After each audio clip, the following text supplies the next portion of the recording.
Noong unang panahon, ang Siquijor ay tinawag na Isla del Fuego dahil sa mga ilaw na tila lumulutang sa kagubatan tuwing gabi.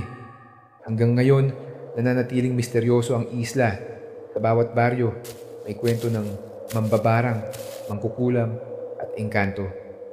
Ayon sa mga matatanda, sa mga bundok ng Maria at San Juan, may mga nilalang na nagtatago sa anyo ng mga mababangis na hayop.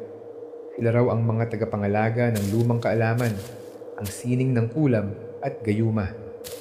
Tuwing Holy Week, isinasagawa pa rin ng ilang lokal na albularyo ang mga lihim na ritual gamit ang langis na sinasabing nakukuha mula sa katawan ng itim na pusa.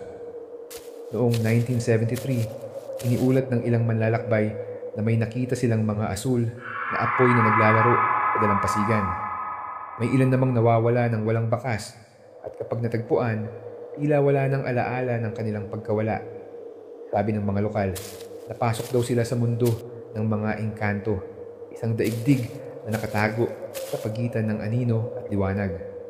Hanggang ngayon, nananatili ang takot at paggalang sa hiwagang bumabalot sa isla, isang paalala na sa Siquijor, hindi lahat ng nakikita ay totoo at hindi lahat ng hindi nakikita ay walang kapangyarihan.